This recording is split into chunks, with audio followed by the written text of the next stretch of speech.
Hello and welcome. मैं हूं doctor Zeeshan Ahmad, Khurram Nagar Lucknow से ENT surgeon and sleep apnoea specialist. खराटे लेना एक बीमारी ही नहीं, एक सामाजिक बुराई भी मानी जाती है। हालांकि अगर आप किसी ऐसे व्यक्ति को नोटिस करें जो खराटे ले रहा है और आपको असुविधा हो रही है, तो आप ये सोचिए कि उस मरीज को, उस बंदे को आपसे भी ज्यादा असुविधा हो रही है। क्योंकि खराटे लेने से, उसकी आवाज से आपको तो परेशानी होती है, लेकिन ये खराटे कहीं ना कहीं इस बात का इंडिकेशन है कि वो जब व्यक्ति सांस ले रहा है तो सांस उसको खुल के नहीं जा पा रही, कहीं ना कहीं रास्ते में रुकावट हो रही है और वो फड़फड़ाहट के साथ में आवाज उत्पन्न कर रही है। लेकिन अगर बात खराटों तक लिमिटेड रहती तब तो ठीक है। खराटों के साथ में अगर ऑक्सीजन गिर रही है उस पेशेंट की, तो फिर उसको और भी कई सारी प्रॉब्लम्स आती हैं, जिसको कि ऑब्स्ट्रक्टिव स्लीप एपनिया सिंड्रोम कहते हैं।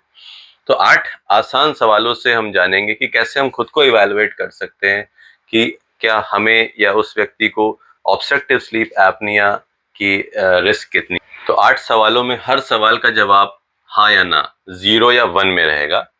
अगर ना है तो 0, अगर उस सवाल का जवाब हाँ है तो उसको 1 नंबर देना है। और ऐसे ऐसे करके 8 सवाल का हम लोग जोड़ लेंगे। अगर किसी का 0 है तो 0 ऐड होके 0 ही रहेगा, अगर 1 है फिर 1 है तो ये 2 हो गया। तो इसी तरीके से ये स्कोर या तो 0 हो सकता है या तो 1 1 1 1 जुड़ते हुए ये 8 तक जा सकता है। तो 0 to 8 हम लोग इसको स्कोर करेंगे और फिर उसी बीच में हम लोग नापेंगे कि इसकी सिवेरिटी कितनी है।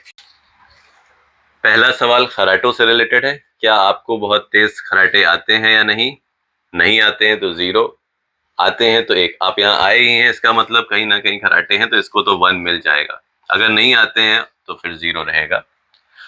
अगला सवाल, सवाल नंबर 2, थकान। दिन में थकान, जैसे आप रात भर सोए, अच्छी खासी नींद ली आपने, 8 घंटे 9 घंटे की नींद ली, तभी भी सुबह उठने के बाद में अगर थकान लग रही है, उठने का और काम पे जाने का उतना मन नहीं कर रहा है, तो कहीं ना कहीं इसको प्रॉब्लम हो सकती है। यहाँ पे भी अगर इस सवाल का जवाब हाँ है, अगर आप दिन में थकान महसूस कर रहे हैं तो 1, नहीं महसूस कर रहे, एकदम फ्रेश रह रहे हैं दिन भर, तो 0। तीसरा सवाल है कि क्या आपको किसी ने नोटिस किया कि आप सोते वक्त खराटे लेते हैं और साथ में सांस रुक जाती है? आप पूछ के देखिएगा अपने जैसे साथ में जो रहते हैं उनसे, या अगर आपने किसी को देखा है कि वो सो रहा है, लेते लेते अचानक से खराटे उसकी सांस रुक जाती है, ऐसे ऐसे करता है और सांस आ नहीं रही है, वो कोशिश कर रहा है सांस लेने की। अगर ऐसा हुआ है तो इसको भी 1 देना है। अगर ऐसा नहीं है, सिंपल कराटे भी आ रहे हैं, तो 0 ही देना है। कराटे वाला क्वेश्चन अलग था, ये क्वेश्चन कराटे लेते लेते या बिना लेते भी रात में सांस रुकने से रिलेटेड है। अगर सांस रुक रही है तो 1, नहीं रुक रही है तो 0। चौथा सवाल हाई ब्लड प्रेशर से रिलेटेड है।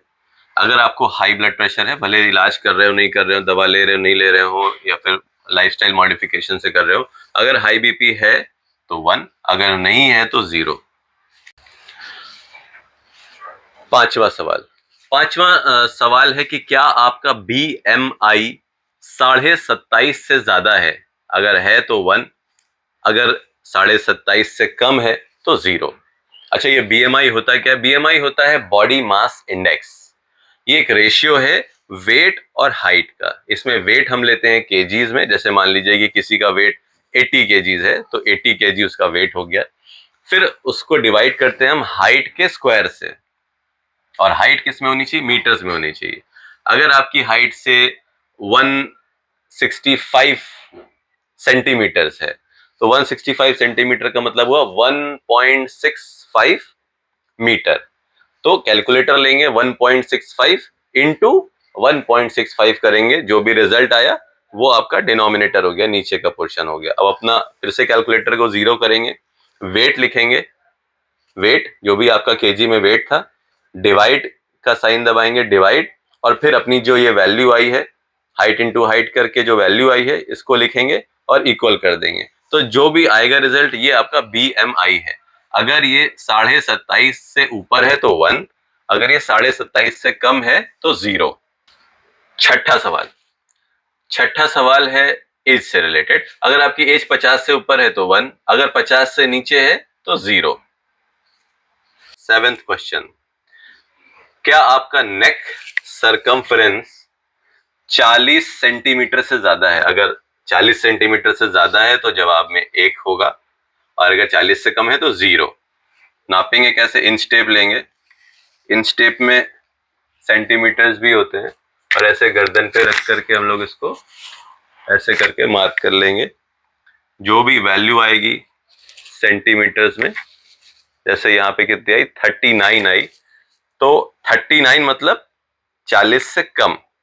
अगर 40 से ज्यादा है तो 1 देंगे, 40 से कम है तो 0 देंगे। 8वां और आखिरी सवाल है जेंडर से रिलेटेड। अगर जेंडर आपका मेल है, यदि आप पुरुष हैं तो 1, अगर आप महिला हैं, फीमेल हैं तो 0।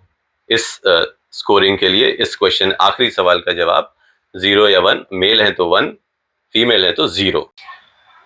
अब 8 रिस्पॉन्सेस को जोड़ लीजिए, हर किसी को जितने भी मिले हैं उसको लिखते जाइए, 1 + 1 + 0 + 1 जो भी हो, फाइनली 8 को लिख लीजिए और जोड़ के देखिए कितना आया। अगर 3 या उससे ज्यादा है तो ये डेफिनेटली इंडिकेट करता है कि आपको ऑब्स्ट्रक्टिव स्लीप एपनिया होने की चांसेस हाई हैं, और फिर आपको इसका आगे का ट्रीटमेंट ना भी कहें तो एक कंफर्मेशन करना। ऑब्स्ट्रक्टिव स्लीप एपनिया कंफर्म करने के लिए जो वर्ल्ड वाइड बेस्ट मेथड है कंफर्मेशन के लिए वो है स्लीप स्टडी।